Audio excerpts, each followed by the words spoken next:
बेटा इस वीडियो के अंदर हम मिड टर्म के प्रीवियस ईयर क्वेश्चंस कर रहे हैं क्लास 11th के। तो आप लोग स्क्रीनशॉट लेना और इन क्वेश्चंस को सॉल्व करना पेपर में जाने से पहले। कोई भी डाउट आता है तो पेपर में पूछ लेना मेरे से, कमेंट बॉक्स में कमेंट करके आप लोग पूछ सकते हो। हर क्वेश्चन इम्पॉर्टेंट है, एक भी क्वेश्चन नहीं छोड़ना है बेटा। बहुत सारे बच्चे पूछ रहे हैं कि क्या ये मैम इनफ है पढ़ना अगर हमने कुछ भी नहीं पढ़ रखा है तो। बेटा अगर आपने कुछ नहीं पढ़ रखा है तो आप सिर्फ इन क्वेश्चंस को अच्छे से करके जाना विद कंसेप्ट, ठीक है। आपको कंसेप्ट पता होना चाहिए इसके पीछे क्या लग रहा है। तो आपका मैं सच में बता रही हूँ कि आपका बहुत अच्छा पेपर हो जाएगा जब आप क्वेश्चन पेपर सॉल्व करोगे कल बैठ के, ठीक है। पेपर आपका बहुत अच्छा जाएगा, डरने की ज़रूरत नहीं है आपको।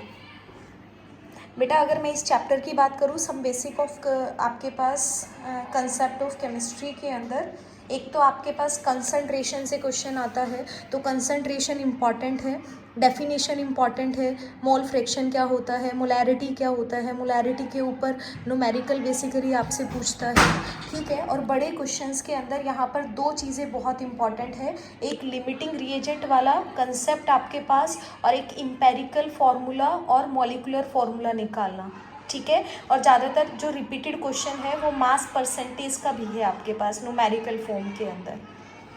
तो अगर आप इस चैप्टर में से आपको रिवीजन करनी है तो इन क्वेश्चंस को बहुत अच्छे से आपको करना है। और एक मोल कंसेप्ट है वो आपको पढ़ना है, ठीक है। उसके जो की पॉइंट्स हैं आपके पास फॉर्मूले के, सिर्फ आप वो पढ़ोगे तो भी आपके पास क्वेश्चन हो जाएगा, क्योंकि आप लोगों ने इतनी प्रैक्टिस कर रखी है उसकी।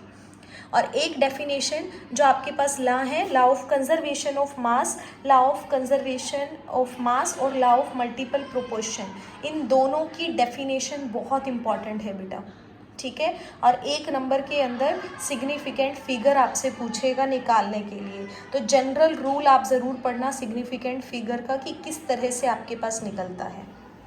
अगर आपने इस वीडियो में जो क्वेश्चंस मैंने बताए हैं सिर्फ ये कर लिए बेटा, इसके पीछे के कंसेप्ट को अच्छे से पढ़ लिया, समझकर अगर इन क्वेश्चंस को सॉल्व कर लिया तो आपका कल का पेपर गारंटी के साथ बहुत अच्छा जाएगा। जितने बड़े क्वेश्चंस हैं अगर आपने सारे वीडियोस के सारे क्वेश्चंस कर लिए तो मैं गारंटी के साथ बता रही हूँ आपका 50 अबव मार्क्स आपको मिलेंगे 70 में से,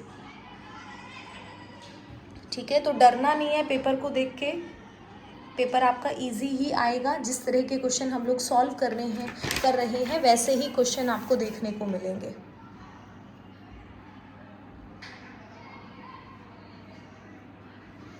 आप लोग स्क्रीनशॉट लेकर रखो बेटा और हर क्वेश्चन को बैठकर सॉल्व करो। कोई प्रॉब्लम आती है तो कमेंट बॉक्स में कमेंट करके मुझे ज़रूर बताओ।